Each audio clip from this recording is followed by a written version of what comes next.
Kisah Rasul pasal 1, 12-26, kita lanjutkan pembahasan kita pada bulan yang lalu ya. Maka kembalilah rasul-rasul itu ke Yerusalem dari bukit yang disebut Bukit Zaitun, yang hanya seperjalanan sabat jauhnya dari Yerusalem.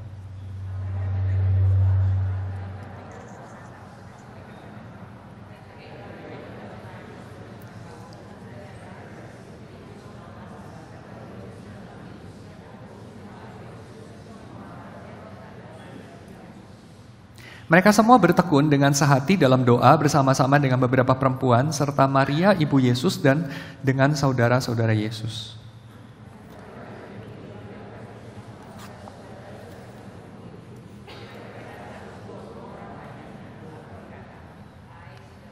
Hai saudara-saudara, haruslah genap nas kitab suci yang disampaikan Roh Kudus dengan perantaraan Daud tentang Yudas, pemimpin orang-orang yang menangkap Yesus itu. Dan kita langsung bilangkan bagian dalam pelayanan. Yudas ini telah membeli sebidang tanah dengan upah kejahatannya. Lalu ia jatuh tertelungkup dan perutnya terbelah sehingga semua isi perutnya tertumpah keluar. Itu diketahui oleh semua penduduk Yerusalem sehingga tanah itu mereka sebut dalam bahasa mereka sendiri Hakaldama, artinya tanah darah. Sebab ada tertulis dalam kitab Mazmur, biarlah perkemahannya menjadi sunyi dan biarlah tidak ada penghuni di dalamnya dan biarlah jabatannya diambil orang lain. Jadi harus tambahkan kepada kami seorang dari mereka yang senantiasa datang berkumpul dengan kami selama Tuhan Yesus bersama-sama dengan kami. Yaitu mulai dari baptisan Yohanes sampai hari Yesus terangkat ke surga, meninggalkan kami untuk menjadi saksi dengan kami tentang kebangkitannya. Lalu mereka mengusulkan 2 orang Yusuf yang disebut Barsabas, juga bernama Justus dan Matias. Mereka semua berdoa dan berkata, "Ya Tuhan, Engkaulah yang mengenal hati semua orang, tunjukkanlah kiranya siapa yang Engkau pilih dari kedua orang ini untuk menerima jabatan pelayanan, yaitu kerasulan yang tinggalkan Yudas yang telah jatuh ke tempat yang wajar baginya." Lalu mereka membuang undi bagi kedua orang itu. Dan yang kena undi ialah Matias. Dan dengan demikian ia ditambahkan kepada bilangan ke-11 rasul itu. Mari kita masuk dalam doa. Tuhan, kami menyerahkan apa yang sudah kami baca ini, riwayat dari umat kami, riwayat dari rakyat-Mu ini, riwayat dari gereja. Kami menyerahkan kami semua yang duduk di sini pada pagi hari ini ke dalam tangan Tuhan yang mencipta kami, yang menopang kami dengan nafasnya. Kiranya nafas Tuhan itu menyinari hati kami, supaya firman yang kami dengar barusan boleh menjadi kehidupan dan bukan menjadi kutuk bagi kami. Boleh menerangi jalan kami, boleh menjadikan kami ini milik-Mu selamanya. Boleh menjadikan kami ini anak-anak-Mu yang mengimitasi jalan hidup-Mu, yang bergerak, yang mengingini, yang mewujudkan di dalam dunia ini apa yang Engkau juga coba wujudkan, apa yang Engkau sudah pernah wujudkan di dalam Yesus melalui pekerjaan Roh-Mu yang menggerakkan Yesus. Terima kasih ya Tuhan. Dalam nama Yesus kami berdoa. Amin. Jadi Lukas melanjutkan dalam bagian ini dengan kalimat, maka kembalilah mereka ke Yerusalem dari Bukit Zaitun, dari Bukit Olive itu ya. Dan kita tahu bahwa Yerusalem itu dekat sama Bukit Zaitun, dan Yesus itu ngapain di Bukit Zaitun? Yesus di Bukit Zaitun berdoa. Yesus di Bukit Zaitun itu di kaki bukitnya ada Getsemani bergumul untuk kemudian malam itu juga dia ditangkap ya. Dia bergumul untuk melakukan kehendak Bapa. Dan mereka kembali dari Bukit Zaitun. Mereka kembali kemana? Mereka kembali ke kota Yerusalem. Dan apa yang dilakukan mereka di kota Yerusalem? Di keramaian itu mereka berdoa. Ini menarik ya. Jadi mereka bukan retreat ke Bukit Zaitun untuk berdoa, mereka kembali dari Bukit Zaitun untuk berdoa. Mereka di Bukit Zaitun barusan mengalami apa? Dalam pasal 1 ayat ke-6 sampai ayat yang ke-11 ya, kita lihat mereka di Bukit Zaitun melihat Yesus naik. Mereka datang ke Bukit Zaitun bukan untuk berdoa. Mereka datang ke Bukit Zaitun itu bukan untuk malam-malam melihat Yesus ditangkap. Jadi Bukit Zaitun tidak menyaksikan kisah tragis yang menakutkan lagi. Bukit Zaitun menyaksikan fajar pagi yang menyisakan gema pengharapan. Karena di Bukit Zaitun itu mereka melihat Yesus kembali ke surga. Yesus diterima pelayanannya oleh Allah Bapa yang mengutus dia. Dan mereka melihat Yesus itu terangkat ke surga sambil bengong, lalu mendengar dua malaikat muncul, seperti malaikat juga yang muncul di kuburan Yesus, menegur mereka yang bengong. Mereka bengong di kuburan Yesus, beberapa perempuan, dan bengongnya karena mayatnya kemana? Bengongnya karena kuburannya kok udah kebuka. Lantas apa? Apa yang sedang terjadi? Ditegur sama malaikat itu, kamu jangan cari dia di antara orang mati, karena dia hidup. Nah, kali ini mereka bengong melihat ke surga, mungkin menatap masa depan kita kemana. Ditegur juga sama malaikat, jangan bengong ngeliatin atas. Kamu harus melihat kepada satu sama lain. Karena pekerjaan Tuhan gak selesai di sini, pekerjaan Tuhan dilanjutkan dengan kamu. Jadi mereka kembali dari tempat itu, kembali dari adegan itu, kembali ke Yerusalem. Dan Yerusalem itu adalah tempat yang tadinya itu juga awal mula di mana mereka kehilangan Yesus. Mereka melihat Yerusalem tadinya itu sebagai tempat yang tragis juga ya. Kita masih ingat komentar dari Thomas. Sewaktu Yesus bilang, yuk kita ke Yerusalem. Thomas bilang apa? Yuk kita mati bareng dia aja. Jadi itu kayak kalimat yang sarkas gitu ya. Oke, kita ke Yerusalem, habis itu kita mampus. Sekali berarti sudah itu mampus, kayak parafrase dari Khairil Anwar ya. Sekali berarti sudah itu mati. Jadi Yerusalem itu kesannya adalah dalam ingatan mereka traumatis banget. Tapi mereka disuruh kembali ke sana, ke tempat yang menimbulkan luka itu, ke tempat yang traumatis itu.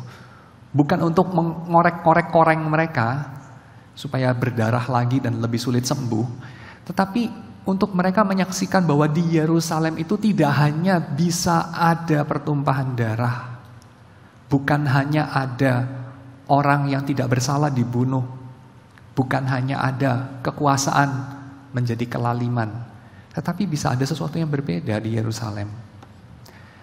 Dan mereka kembali ke sana. Dan waktu mereka kembali ke sana, mereka kembalinya itu dari Bukit Zaitun, dan kita tahu Bukit Zaitun itu tempat yang sampai hari ini orang-orang Yahudi memahami sebagai apa? Orang Yahudi memahami Bukit Zaitun sebagai kuburan. Jadi kenapa di situ adalah tempat berdoa? Salah satunya adalah karena di situ banyak orang mati. Itulah destiny of man bagi sebagian orang, jadi bangkai. Berakhir di situ. Orang Romawi juga memahaminya begitu. Gaudeamus igitur katanya ya, bersukacitalah. Dan itu dikatakan pada anak-anak muda, bersukacitalah sampai atau sebelum tanah mengklaim kita di akhir syair lagu itu. Bersukacitalah hai anak-anak muda sebelum tanah mengklaim kamu. Jadi destiny of man bagi orang-orang Romawi yaitu dikubur, kembali menjadi tanah, mampus. That's the destiny of man. Dan sementara itu belum terjadi, bersukacitalah, nikmatilah hari ini, carpe diem. Tapi apakah itu yang menjadi satu ingatan yang menuntun hidup murid-murid Yesus? Kemungkinan. Tetapi Tuhan melakukan sesuatu sehingga mereka tidak menjalani jalan itu ya. Mereka kembali ke Yerusalem bukan dengan sarkastis untuk mati, tapi karena Tuhan ingin mereka kembali ke Yerusalem untuk memulai suatu zaman baru, untuk memulai menghidupi suatu kemungkinan-kemungkinan baru di antara anak-anak manusia. Dan mereka kembali dari Bukit Zaitun yang secara tradisional adalah tempat mengubur orang, tempat untuk mengistirahatkan terakhir anak-anak manusia. Orang-orang Yahudi mengharapkan sampai hari ini 150.000 kuburan di Bukit Zaitun itu akan terbuka ketika malaikat Tuhan berdiri di sana seturut dengan nubuatan dari Zakaria. Saudara bisa cek di 14 ayat 4. Tuhan sendiri, malaikat yang akan berdiri di sana dan memecah bukit itu menjadi dua dan memulai penghakiman dari antara orang mati. Wajar juga ya penghakiman dimulai dari tempat orang dikubur ya, karena kan orang-orang mati dikubur, dibangkitkan terlebih dahulu, lalu kemudian seluruh dunia termasuk yang masih hidup akan dihakimi. Itulah akhir zaman. Jadi Bukit Zaitun itu simbol daripada akhir zaman bagi orang Yahudi. Mulainya di situ awal daripada zaman yang baru. Dan Yesus dengan apa yang terjadi padanya, yaitu dia terangkat di Bukit Zaitun, secara simbolis menyatakan bahwa akhir zaman itu sudah datang. Akhir zaman itu sudah datang. Jadi Yesus sudah terangkat ke surga, sekarang ini hidup kita masih berlanjut di dalam zaman yang baru. Dan zaman yang baru itu dimulai dengan mereka masuk ke Yerusalem untuk berdoa. Mereka bukan berdoa di luar Yerusalem, tapi di dalam Yerusalem, di pusat kekuasaan, di tempat di mana banyak orang-orang, di tempat di mana mereka melihat wajah-wajah orang-orang yang menyalibkan Yesus. Yang seperti ya di dalam pikiran orang-orang yang mengharapkan datangnya kerajaan Allah dengan cara-cara orang Yahudi yang normal, itu adalah ingatan akan kekalahan ya. Tapi bukan rupanya, karena kematian Yesus bukan kekalahan, tapi itu adalah sesuatu yang berbeda. Mereka kembali ke sana, mereka kembali ke tempat yang sama. Bayangkan mencium aroma yang sama dari tempat yang pernah disewa sama Yesus. Mereka merayakan perjamuan Paskah di sana. Dan Yesus mengatakan, aku berjanji tidak akan makan lagi pokok anggur ini sampai kerajaan itu datang kembali. Dan mereka kembali ke ruangan itu. Mendengar derit pintu yang sama, mencium aroma yang sama, masuk ke ruangan yang sama untuk berdoa. Mendoakan apa kira-kira? Kurang lebih mereka tidak mendoakan Tuhan, pakailah kami untuk melakukan hal-hal yang besar.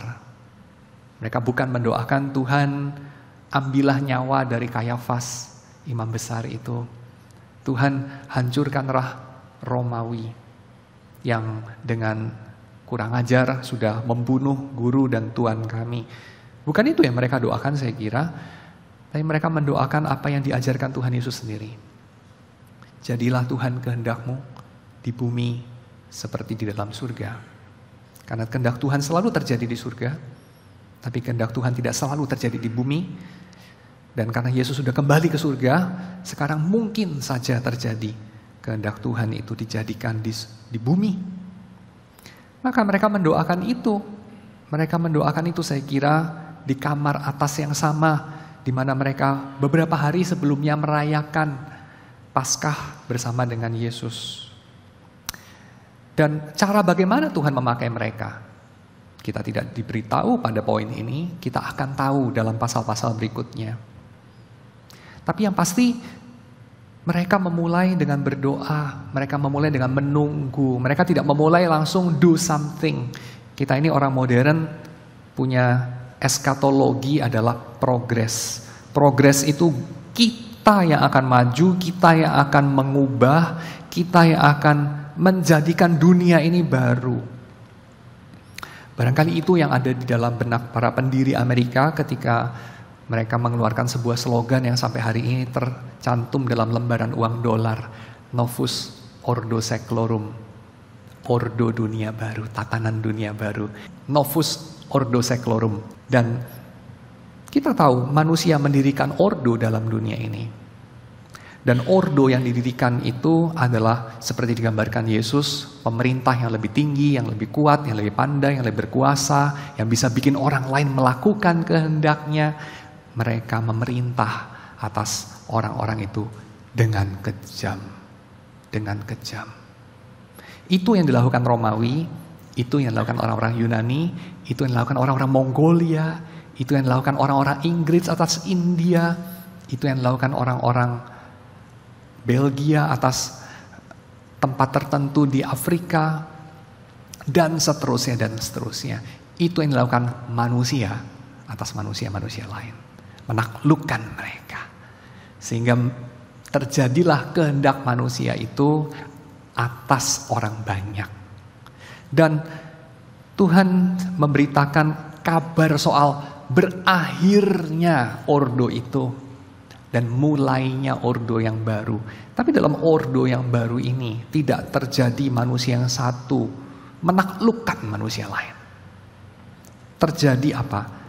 Manusia yang satu menjadi penolong bagi manusia yang lain. Ini bukan demokrasi yang sebetulnya pada zaman dahulu yang disebut demokrasi sama Plato itu bukan demokrasi republik seperti zaman kita, walaupun istilahnya sama, tetapi populisme ya, pemerintahan oleh orang yang berteriak-teriak yang tidak jelas. Mobokrasi lah, mungkin mirip seperti pada zaman kita itu orang mengandalkan medsos lalu meng-cancel satu sama lain, lalu ya yang masanya paling banyak, yang pengikutnya paling banyak akan menang. Tidak ada argumentasi, tidak ada satu deliberasi ya, satu perundingan di sana. Tidak ada reason itu dikedepankan. Ya, saya kira tentu ada banyak alasan untuk menolak itu juga ya, seperti Plato menolak demokrasi. Tapi ini juga bukan demokrasi seperti dalam pengertian Plato ya, mobokrasi atau populisme, bukan. Ini juga bukan autokrasi atau aristokrasi, yaitu pemerintahan segelintir orang yang kuat karena mereka bisa menaklukkan sebagian besar orang. Bukan. Jadi ini bukan pemerintahan seperti yang dikritik oleh Yesus juga, yaitu pemerintahan Romawi, Yunani, Mongolia, Cina, Inggris, you name it, raja-raja dalam dunia ini. Tapi ini adalah pemerintahan seorang sahabat yang mati bagi sahabat-sahabatnya.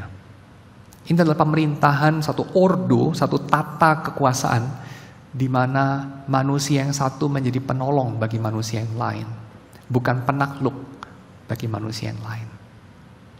Dan Novus Ordo Seclorum itu, tata dunia baru itu, percaya apa tidak, orang-orang Kristen ini menyaksikan datangnya. Orang-orang Kristen ini adalah saksi dari datangnya ordo dunia baru itu. Orde baru yang tidak didirikan dengan bedil dan lars. Bukan, didirikan di atas air mata ibu-ibu yang anaknya diculik. Bukan, darah dari orang-orang yang ditindas. Bukan. Tetapi di atas apa yang Tuhan kerjakan di kayu salib, apa yang terjadi di kuburan yang sekarang kosong itu, dan di antara para saksi.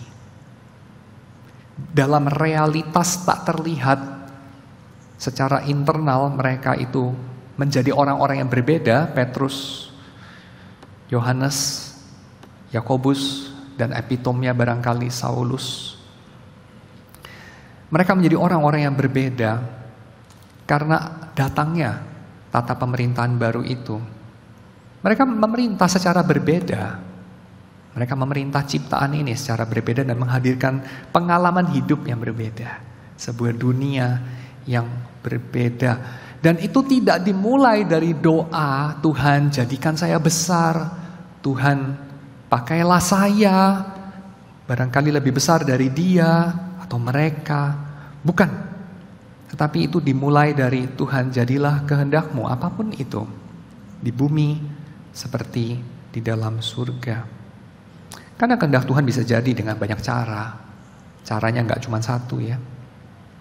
Mereka berdoa, mereka menanti di Yerusalem, mereka bukan rapat bikin program. Mereka berdoa dan menanti di Yerusalem, bukan di Bukit Zaitun, seperti yang ditunjukkan Yesus. Dan kemudian terjadi sesuatu.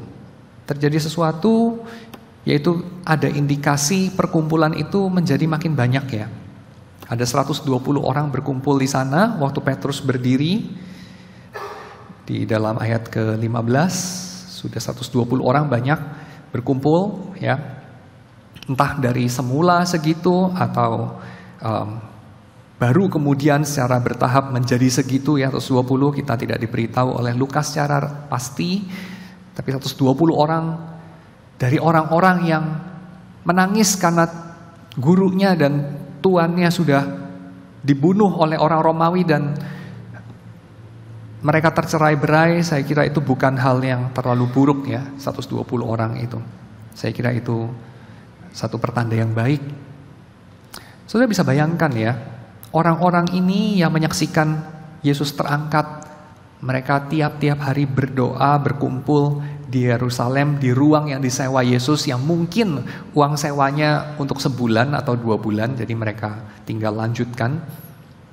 Kemudian masih ada 120 orang berkumpul bersama mereka, berdoa dengan sehati tiap-tiap hari. Termasuk Maria, ibu Yesus, termasuk saudara-saudara Yesus yang pernah ingin menjemput Yesus karena menyangka dia sudah gila itu. Mereka berkumpul bersama di ruang itu tiap-tiap hari. Dan pada momen itulah kemudian pada salah satu hari berdiri Petrus di tengah perkumpulan itu dan mengatakan harus genap nas kitab suci. Apa nas kitab suci yang dimaksudkan sama Petrus? Yang dimaksudkan sama Petrus adalah nas kitab suci bahwa ada bagian dari ordo yang lama yang harus jabatannya diberikan kepada orang lain. Ini menyitir Mazmur 109 ayat yang ke-8. Dan itu itu merujuk kepada Yudas, ya, merujuk kepada Yudas tentunya, kita sama-sama tahu. Kenapa kita bisa katakan Yudas adalah bagian dari ordo yang lama, bagian dari orde lama itu ya? Kenapa kita bisa katakan begitu? Karena Yudas adalah orang yang berkolaborasi dengan pemimpin-pemimpin bait suci. Dia menyerahkan Yesus untuk 30 keping uang. Kenapa dia menyerahkan Yesus untuk 30 keping uang perak? Karena tentu seperti dalam setiap pertukaran, apa yang diberi oleh tiap-tiap orang menguntungkan bagi dirinya.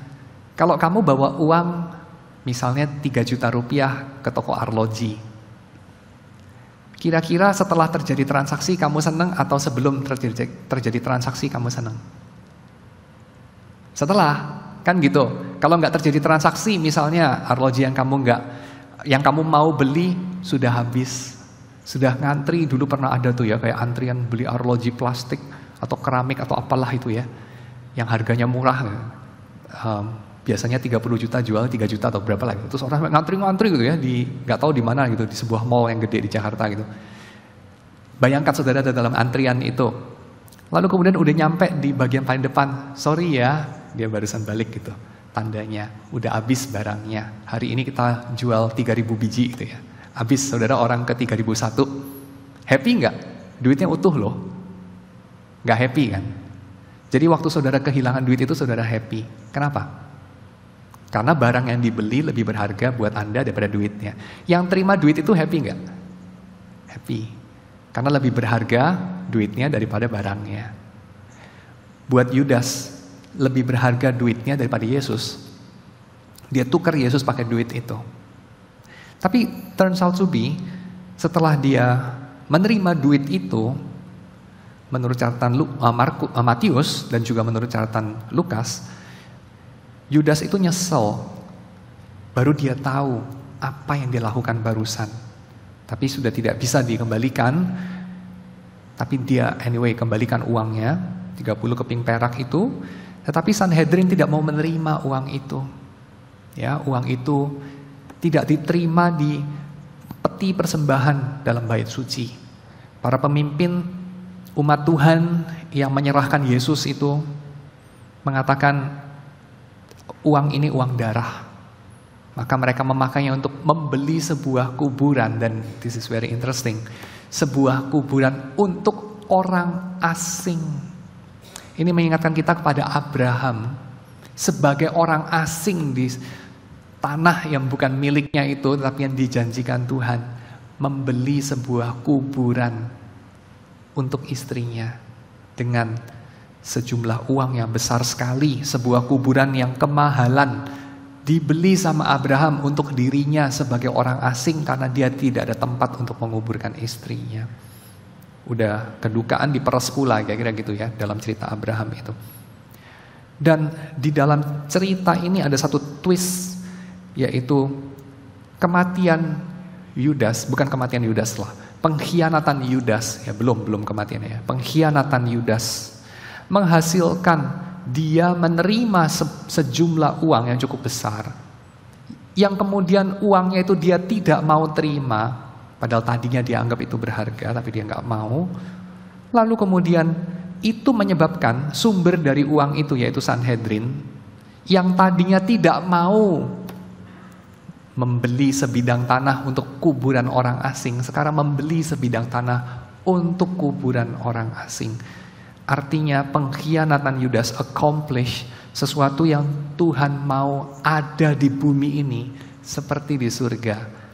Tuhan itu udah kepengen ada di bumi sesuatu realitas seperti di surga, bukan sejak Kristen muncul, tapi sebelumnya, yaitu waktu Israel muncul. Waktu Israel muncul diberikan Torah, dari dalam Torah diberikan banyak sekali aturan, 613 halakah diberikan di sana, supaya terjadi, kalau itu dilakukan manusia, di bumi seperti di surga. Tapi manusia nggak bisa lakukan itu. Dan salah satu yang nggak dilakukan adalah keramat tambahan bagi orang asing. Keramat tambahan bagi yang non-Yahudi. Nggak terjadi itu di Yerusalem. Di Yerusalem orang asing nggak bisa kubur. Mereka punya kerabat yang meninggal dalam properti yang dimiliki orang Yahudi. Atau lebih tepat, bait suci. Nggak ada tempat itu. Karena mereka menganggap seluruh dunia melawan Yahudi. Seluruh dunia melawan bait suci. Kalau bisa mereka mampus aja, dimakan anjing, nggak dikubur. Tapi kematian Yesus membuat mereka terpaksa menyisihkan 30 keping perak. Membuat suatu tempat yang ramah untuk bangkai orang-orang asing yang tidak punya tanah air. Persis kebalikan daripada Abraham yang harus beli itu dengan uangnya sendiri yang kemahalan untuk istrinya. Tetapi yang dilakukan oleh Tuhan melalui bahkan kematian si pengkhianat Yudas adalah kebalikannya. Kalau kita mau elaborasi ini lebih lanjut, menarik juga ya. Karena ini mengacu kepada satu hukum yang tertera dalam Keluaran pasal 21 ayat 32 mengenai 30 uang perak itu. Itu adalah sejumlah uang yang wajib dibayarkan oleh pemilik sapi kalau sapinya bikin mati seorang budak. Jadi harga seorang budak menurut orang Yahudi kalau nggak sengaja ketanduk sapi itu adalah 30 keping perak. Sapinya di sini kita bisa analogikan adalah siapa sih yang membunuh sesuatu? Sapinya itu Romawi. Romawi itu kan tuan, sekarang sapinya Sanhedrin itu menjadi alat itu. Nah ini menarik ya. Dalam politik kita tahu tidak ada kawan abadi, tidak ada lawan abadi. Yang abadi itu adalah kepentingan, ya kan? Kepentingan, opportunity. Gak ada itu kawan abadi, koalisi abadi. Gak ada lah. Slogan iklan itu ya. Koalisi abadi, koalisi permanen, slogan iklan. Bagaimana dengan perkawanan antar manusia? Jangan-jangan begitu juga ya. Nah saya bisa mengerti sih kalau di dalam politik. Tapi kalau di antara manusia yang fana dan rapuh ini dengan manusia yang fana dan rapuh yang lain, kalau diikatnya hanya oleh kepentingan, alangkah sedihnya ya. Sebab kita ada sebentar lalu kita mati. Sedangkan kita punya kesempatan untuk ada sebentar dan indah seperti bunga sebelum kita mati menjadi bangkai. Kita bisa menjadi seindah bunga yang sementara itu. Tapi kembali kepada kematian Yudas. Kematian Yudas ini menyaksikan bagaimana Sanhedrin, orang-orang yang dijajah ini ya, underdog ini, minoritas, gak punya duit sebanyak Romawi, gak punya kuasa sehebat Romawi, tapi bisa memperalat Romawi, memelintir kelingkingnya, mungkin bukan lengannya lah, kelingkingnya ya, Pontius Pilatus, untuk melakukan kehendak mereka, memeras Romawi. Sampai Romawi berhitung mungkin, Ya gue sedikit kehilangan muka, tapi ya mukanya Pontius Pilatus anyway, ya udah deh. Daripada kehilangan duit lebih banyak, operasi militer, lalu beresiko, bikin Yudea bersatu, membangkang sama Romawi, nanti butuh duit lebih banyak lagi, hancurin mereka. Ya udahlah, ngalah dikit sama mereka, give and take lah. Udah, serahkan Yesus, perlakukan seperti yang engkau rasa baik. Tetapi dengan cara itu justru, interestingly, Romawi jadi sapi, Sanhedrin jadi pemilik sapi untuk menanduk Yesus sampai mati. Lalu yang dapat kompensasi siapa? Yudas. Yudas pemilik budak, seolah-olah yang menjual budak Yesus, mendapatkan 30 keping uang yang dia nggak bisa pakai setelah melihat dengan mata kepala sendiri dan menyaksikan dan mendengarkan barangkali ya. Yesus mengampuni orang-orang yang menyalibkan dia. Dan bagaimana mereka menyiksa Yesus. Yudas tidak bisa telan itu. Lalu dia kembalikan kepada Sanhedrin dan Tuhan berbalik memelintir kelingking atau lengan dari atau kepala barangkali dari Sanhedrin untuk melakukan kehendaknya, bukan dengan cara Romawi memelintir lengan dari penduduk Yudea untuk membayar pajak, tapi dengan cara-cara yang soft ya, dengan cara-cara yang indah. Pada akhirnya Sanhedrin melakukan kehendak Tuhan yang sudah mereka hutang lama sekali, yaitu memberikan keramat tamahan kepada orang-orang yang memusuhi mereka, orang-orang asing, walaupun itu dalam bentuk yang paling simpel, yaitu memberi tempat untuk dikubur. Tapi barangkali itu titik mulai yang sudah bagus lah ya, sebelum memberi tempat untuk hidup ya, memberi tempat untuk bangkai agak mending juga lah. Ya, karena dulu untuk bangkai pun mereka tidak beri tempat. Lalu untuk menggenapi nas Alkitab, Mazmur 109 ayat 8, jabatan Yudas harus diberikan kepada yang lain, apa yang harus dilakukan ya. Nah, ini yang dikhotbahkan sama Petrus. Petrus mengatakan, ya dia itu dulu berkumpul bersama kami, melayani bersama kami, dan menariknya dari baptisan Yohanes sampai Yesus terangkat. Petrus itu tidak ngitungnya sampai Yesus mati. Kenapa Petrus nggak ngitung sampai Yesus mati? Karena saya kira Yesus mati bukan akhirnya. Soalnya Injil bukan cerita tragedi. Dalam cerita tragedi itu memang pas kalau jagoannya mati terus kredit title gitu ya keluar. Itu pas cerita tragedi. Dan cerita tragedi seringkali lebih mendalam, lebih menarik, lebih membekas cerita tragedi, sebab hidup itu tragis ya, seperti Miguel de Unamuno katakan, hidup itu tragis. So ya, kita barangkali lebih suka lihat film-film tragis. Tapi film-film tragis ya tidak ada redemption-nya. Hidup itu begitu ya, tapi ya sudah. Terus mau apa? Ya udah, kita bertahan hidup aja ya. Kayaknya bukan cerita yang terlalu mengobarkan hati. Sebagian orang mungkin lebih menyukai cerita yang lain, yaitu membaca Injil sebagai nonton sepak bola di mana grup atau kesebelasan saudara menang gitu ya. Nonton grup saudara menang. Itu cerita Injil.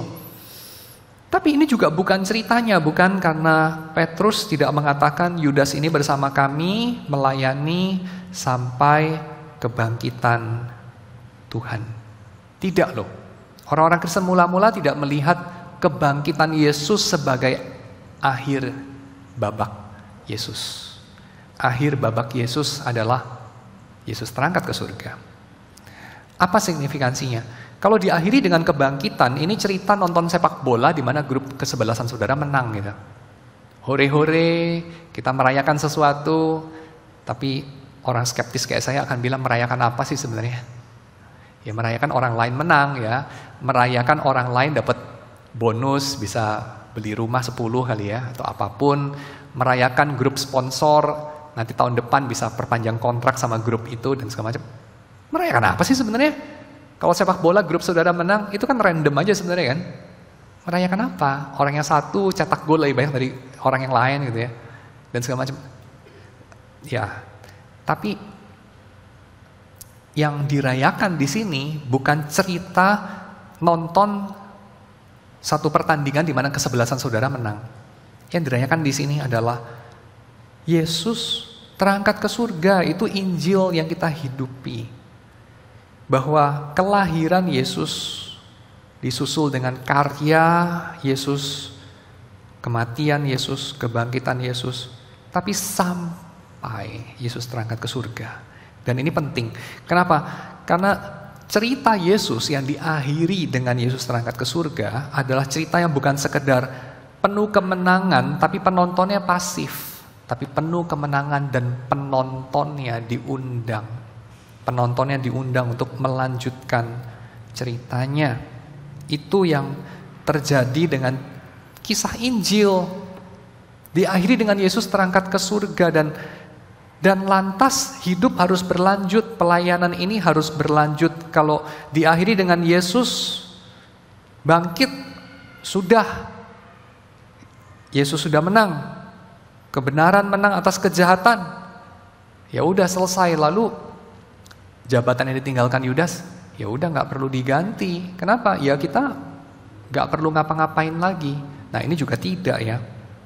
Mereka perlu ngapa-ngapain. Mereka perlu untuk menghidupi hidup dalam tata dunia baru, dalam novus ordo seclorum itu. Dan apa yang mereka harus lakukan berdua belas dalam pikiran Petrus. Berdua belas karena ini mewakili 12 suku Israel ya, mewakili Israel yang baru. Israel yang lama terlalu berfokus pada dirinya sendiri, terlalu self-centered, terlalu nasionalistik. Tetapi Israel yang baru internasionalistik ya, dari berbagai bangsa. Ini adalah suatu liga bangsa-bangsa, suatu perkumpulan yang terdiri atas bukan hanya satu bangsa. Kristen itu tidak tribalis, tidak nasionalistik. Kristen itu internasionalistik. Kristen itu mengakui bahwa umat manusia itu semuanya bersaudara apapun bangsanya. Dan umat manusia itu bersaudara di dalam pembangkangannya kepada Tuhan, tetapi juga di dalam pengharapan yang dimiliki dalam Yesus. Gak ada beda antara orang barbar, orang Skit maupun orang Yunani. Gak ada beda antara laki-laki maupun perempuan. Gak ada beda antara budak maupun tuan. Semuanya itu relatif. Tapi apakah semuanya itu relatif bagi kita? Mungkin enggak. Mungkin buat kita harus. Saya sering dengar ya istilah, kenapa harus titik-titik gitu ya. Kenapa harus misalnya apa? Kenapa harus beli X di toko Y gitu ya. Kenapa harus menyekolahkan anak di sekolah A? Kenapa harus bergereja di gereja S? Whatever. Kenapa harus? Nah kenapa harus ini kita mesti hati-hati. Kenapa harus itu menandai apa yang absolut buat kamu. Tapi biasanya orang mengatakan ini sebagai slogan marketing lah ya sebenarnya. Kenapa harus itu ya? Enggak benar-benar harus lah. Tapi mungkin juga itu Freudian slip ya. Yang mewakili realitas yang kita yakini. Kita menganggapnya harus gitu. Harus. Misalnya apa? Harus dominan. Harus macho. Harus apa misalnya? Bisa menaklukkan. Ini berarti apa? Harus cowok daripada cewek. Harus punya anak cowok, nggak harus punya anak cewek. Misalnya begitu ya. Beberapa orang mengatakan ini kultural aja. Bagi saya enggak. Bagi saya itu jahat ya. Itu evil. Bagian dari ordo dunia lama. Karena cowok sama cewek, cowok lebih tinggi. Saya kira itu bagian dari ordo dunia lama. Harus bangsa A atau bangsa B. Gak ada yang harus di sana. Tuhan menciptakan segala bangsa. Harus, misalnya apa? Kuliahnya itu di MIT dan bukan MIT versi KW gitu ya, versi lokal. Enggak harus itu. Kalau ada, good for you. Kalau bisa, ya itu good to have. Tapi kalau enggak terlalu apa-apa. Enggak terlalu masalah. Sebab apa? Sebab Tuhan itu menciptakan dari dinosaurus sampai semut. Dan semuanya berguna dalam kerajaan Allah. Saya bukan celebrating mediocrity dalam artian jadilah payah ya, jangan berjuang jadi excellent, bukan itu.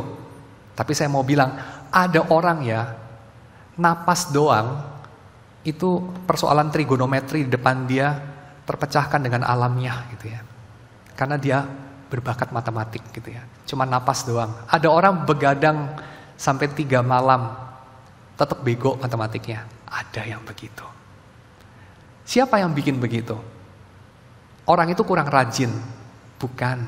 Yang bikin begitu adalah Tuhan in a way.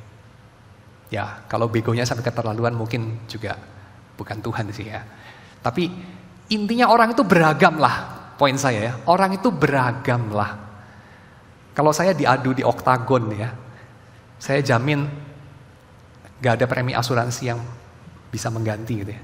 Gak ada yang mau menanggung gitu. Soalnya kemungkinan matinya itu kayaknya 100% mendekati gitu ya.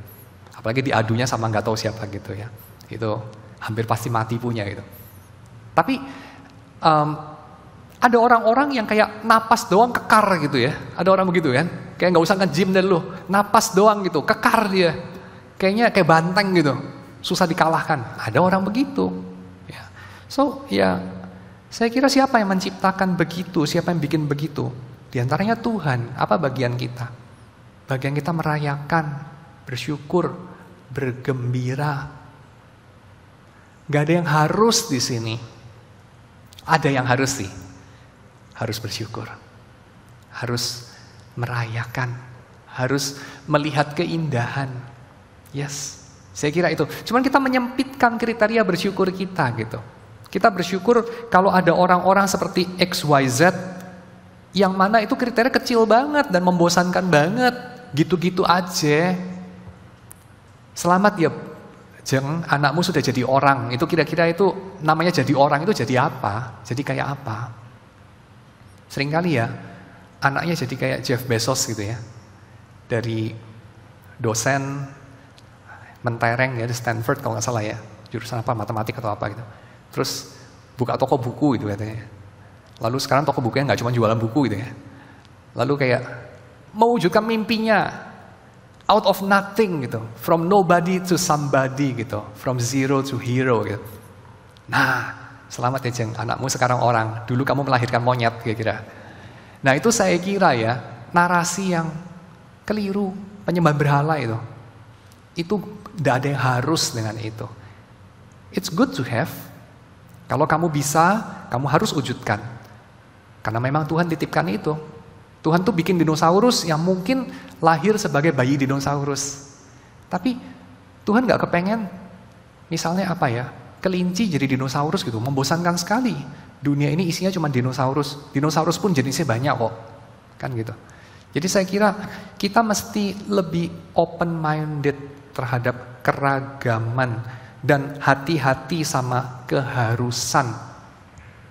Kenapa harus X, hati-hati dengan slogan itu saya kira. Dalam dunia ini sangat sedikit yang harus, dan yang harus seringkali kita tidak haruskan. Misalnya apa yang harus? Yang harus itu ini. Kamu itu bukan Tuhan. Tuhan itu ada, tapi kamu itu bukan Tuhan. Itu harus kamu pegang. Tuhan ada, dan kamu bukan Tuhan. Itu harus kita pegang. Kejahatan itu nyata, tapi jelas ada pengharapan sebab Yesus sudah bangkit dan Yesus sudah naik ke surga, memerintah dari sana, menggerakkan kita dengan roh yang sama, dengan roh yang ada dalam dirinya, untuk menghidupi kehidupan sebagai saksi dari datangnya langit dan bumi yang baru. Kehendak Tuhan bisa mungkin realistis untuk dilakukan sekarang dan di sini. Tidak perlu menunggu Tuhan Yesus datang kembali. Dan itu harus kita percaya kalau kita mau menyebut diri sebagai Kristen. Itulah inti daripada iman kita. Yaitu inti bisnis yang ingin dilanjutkan sama Petrus itu ya. Bisnis yang kekurangan satu lowongan, ada satu kursi kosong karena Yudas sudah mati itu. Adalah bisnis menjadi saksi kebangkitan. Menjadi saksi itu ya, artinya apa? Bukan cuma sekedar mengatakan kalimat syahadat tertentu, bukan. Menjadi saksi kebangkitan itu berarti menghidupi hidup dengan satu keyakinan bahwa tata dunia baru itu sedang berlangsung. Hal-hal tertentu itu relatif, hal-hal tertentu itu absolut. Menghidupi itu dengan keras kepala, itu artinya menjadi saksi kebangkitan. Menghidupi hidup seolah-olah, dan ini bukan seolah-olah, ini sebenarnya kasih itu menang atas kejahatan. Pengampunan itu menang atas pembalasan dendam. Menghidupi hidup seolah-olah yang kecil itu berarti, yang besar itu bukan Tuhan.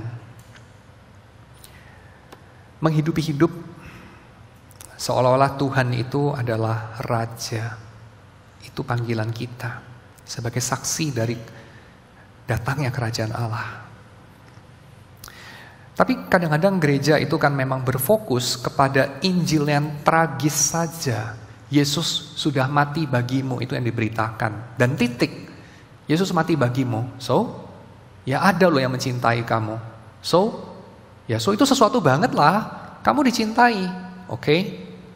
Kamu dicintai, diterima as you are. Good. Tapi ya, orang-orang jahat tetap berkuasa. Tapi ya dalam dunia ini tetap ada ketidakadilan. Tapi ya tetap dunia ini berjalan seperti dunia ini berjalan, seolah-olah Tuhan sudah mati. That's it. Itu bukan Injil. Itu bukan Injil. Ya. Tuhannya mau menghapus kejahatan, menangisi kejahatan, tetapi tidak berdaya. Atau yang kedua juga bukan Injil. Tuhannya menang, tapi ya kamu kalau mau menang ya harus berjuang seperti Yesus. Harus jadi seperti Yesus. Kamu ya akan menderita seperti Yesus sih, tapi akan menang seperti Yesus juga. Kenapa? Karena kamu berjuang. Nah di sini saya kira keliru juga. Ini Injil Nietzschean kali ya, Injil Nietzschean. Jadi intinya adalah perjuangan, karena segala spesies itu berjuang bersama-sama menuju satu puncak yang sama itu. Dan yang kalah akan terlupakan dan musnah itu. Saya kira itu bukan Injil Yesus Kristus, itu Injil Nietzsche atau Injil Darwin barangkali, tapi bukan Injil Yesus. Lalu Injil Yesus apa dong? Injil Yesus adalah Injil yang merayakan penciptaan dalam segala keragamannya, dan bahkan merayakan penebusan yang sebegitu rupa menyaksikan kasih Allah bagi segenap makhluk. Dan itu kita bisa lihat di dalam apa yang terjadi di Golgota, apa yang terjadi di kuburan yang kosong, dan apa yang terjadi di Bukit Zaitun, dan ini apa yang terjadi di antara gereja. Mulai dari Yerusalem sampai Yudea, sampai Samaria, sampai ke ujung bumi. Dan itu disadari Petrus sehingga dia mengatakan, ya kita harus move on. Yesus sudah naik ke surga, kita tidak ada di sini untuk menatap ke langit terus, tunggu kapan dia datang. Tetapi pekerjaan kita adalah melakukan pekerjaan yang dia tinggalkan. Karena Yesus memerintah sekarang dari sana, dan kita ada di bawah sini untuk melakukan kehendak-Nya, dan kita akan melakukan kehendak-Nya supaya terjadi di bumi ini seperti di dalam surga. Maka Yudas ini harus ada gantinya. Dan siapakah ganti daripada Yudas? Ganti daripada Yudas ada dua kandidat mereka pilih. Yusuf yang sepertinya itu lebih terkenal ya, namanya lebih banyak tuh biasanya orangnya lebih terkenal kalau bukan koruptor ya. Yusuf alias Barsabas alias Justus, itu berarti orang yang kayaknya lebih dikenal banyak kalangan karena namanya itu ada nama Ibraninya, ada nama Yunaninya ya. Barsabas itu kan nama Ibrani, Justus itu kan nama Romawi. Jadi kayaknya lebih internasional dia. Dan yang kedua itu orang yang sepertinya kurang dikenal orang ya, just Matias entah siapa itu Matias, kayaknya banyak orang nama Matias juga. Mereka berdoa, mereka membuang undi, dan yang kena undi adalah Matias. Sedikit penjelasan ya soal berdoa dan membuang undi untuk mencari kehendak Tuhan ini di sini. Tidak ada indikasi bahwa Lukas mengatakan Tuhan menyuruh Petrus membuang undi, ya. untuk memilih, nggak ada perkataan itu ya, itu just yang dipakai sama Petrus. Jadi nggak dibilang boleh, nggak dibilang nggak boleh, nggak dibilang bagus, atau apalagi lu harus mengikuti teladan Petrus gitu ya. Jadi kalau mencari pengurus, diaken ya, siapa nih penggantinya, kita buang undi gitu. Kayaknya nggak begitu sih. Tapi ini adalah sesuatu yang juga tidak disalahkan. Ya mungkin karena keadaan pada waktu itu. Tapi yang kemudian terkena undi Matias, Mr. Nobody, yang juga nggak disebut-sebut. Ada yang mengatakan Matias kemudian diutus ke India dan mati martir di sana, tapi itu tradisi ya, kita tidak tahu jelas kebenarannya. Tapi yang pasti, itu Thomas ya, bukan Matias. Matias kita tidak tahu ceritanya ya, itu bukan Matias, itu Thomas ya, yang dikirim ke India itu menurut tradisi. Matias ini kita tidak tahu bagaimana kelanjutan ceritanya. Tapi yang pasti kita tahu adalah baik Matias memang diperkenan sama Tuhan melanjutkan ceritanya apa tidak, ceritanya berlanjut, itu yang paling penting. Tidak penting siapa melanjutkan, siapa figur sentralnya, tidak penting sama sekali. Yang penting adalah cerita apa yang berlanjut dan apakah ceritanya berlanjut. Dan dalam kisah itu saya kira memang datang kerajaan Allah dalam dunia ini, dalam prosesnya, ketika muncul saksi-saksi ini bersaksi dalam kisahnya Lukas ya, kisah para rasul yang kita akan terus saksikan dalam bulan-bulan mendatang. Kita melihat penyertaan Roh Kudus di tengah murid-muridnya, sementara mereka menyebarluaskan kesaksian soal datangnya pemerintahan jenis yang baru ini, yang sebetulnya sudah dijanjikan kepada Abraham di tengah mereka, di tengah orang-orang baik yang memiliki pengharapan mesianik, yaitu orang-orang Yahudi, maupun mereka yang sama sekali tidak mengenal Allahnya orang Yahudi, yaitu orang-orang Romawi. Ya, dan bahkan terakhir kita mengetahui orang-orang Yahudi sendiri pun mengakui hal ini. Mereka mengatakan dunia ini sudah ada orang-orang Yahudi itu 3.000 tahun lebih ya.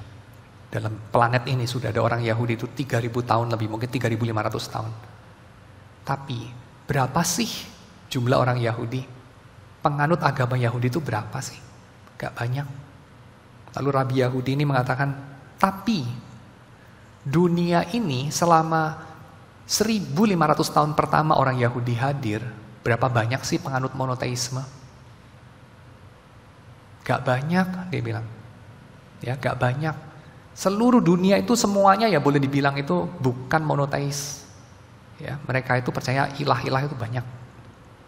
Tapi sekarang berapa sih penganut dari monoteisme? Dia bilang mayoritas.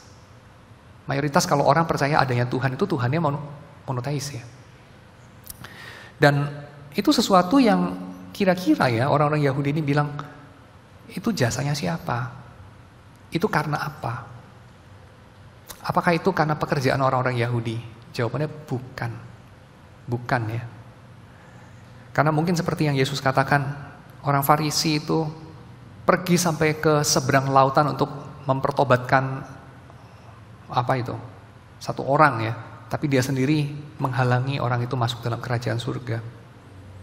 Bukan karena pekerjaan orang-orang Yahudi sendiri bahwa banyak orang, banyak bangsa dalam dunia ini percaya kepada Allah yang satu. Tapi terlebih besar itu adalah karena pekerjaan Tuhan di tengah para saksi kebangkitan Yesus yang dibunuh sama orang-orang Yahudi yang memusuhi Yesus. Bukan semua orang Yahudi ya, karena Yesus sendiri orang Yahudi, dan juga Petrus dan murid-murid Yesus yang lain. Tapi intinya adalah apa yang Tuhan kerjakan di sini adalah sesuatu yang nyata. Itu intinya saya ya. Apa yang Tuhan kerjakan di sini sesuatu yang nyata, sedemikian sampai orang yang bukan Kristen pun mengakui hal itu. Bahwa ada sesuatu yang sedang terjadi di tengah-tengah kita. Dan itu tidak dimulai dari diri kamu, bukan dimulai dari diri saya. Itu dimulai oleh Tuhan sendiri, di luar ekspektasi siapapun, 2000 tahun yang lalu. Menggenapi apa yang Tuhan sudah janjikan 3.500 tahun yang lalu kira-kira kepada seseorang di tanah perjanjian. Mari kita masuk dalam doa. Kami bersyukur kepadamu Tuhan, Engkau adalah Allah yang menciptakan dunia ini, memelihara segala isinya, dari yang besar sampai yang kecil, dari yang mulia sampai yang tidak mulia, dari yang dihargai manusia sampai yang tidak dihargai siapapun. Tapi Engkau yang menciptakannya, menghargainya, dan dapat dikatakan mengirim putramu yang tunggal karena kasih-Mu kepada hal-hal itu. Kami bersyukur kepadamu Tuhan karena kami mau untuk Engkau dengarkan. Engkau memberi ruang hati-Mu untuk menampung kami sebagai orang-orang asing yang tidak ada yang mau menerima, tapi kami ditampung di rumah-Mu, ditampung di tempat di mana ada kehidupan, di mana ada masa depan. Karena Engkau adalah yang memulai segenap ciptaan dan akan mengakhiri segenap ciptaan. Dan Tuhan, kami bersyukur untuk pekerjaan-Mu di dalam Yesus yang menjadi penanda waktu, penanda datangnya pemerintahan-Mu. Kami di sini umat dari berbagai bangsa berkumpul dalam nama Mesias Yesus Kristus adalah kesaksian dari itu semua. Bahwa ada peristiwa-peristiwa ini, bahwa ada kami di sini memanggil nama-Mu yang tadinya hanya dikenal oleh sekelompok kecil orang-orang Yahudi di Yerusalem. Tetapi kami dari berbagai bangsa boleh berkumpul di sini dalam nama-Mu. Kami bersyukur ya Tuhan. Kami menyerahkan apa yang sudah kami dengar, kiranya boleh terus meneguhkan identitas kami sebagai orang-orang berdosa yang diangkat menjadi anak-anak-Mu di dalam Yesus. Dalam nama Yesus kami berdoa. Amin.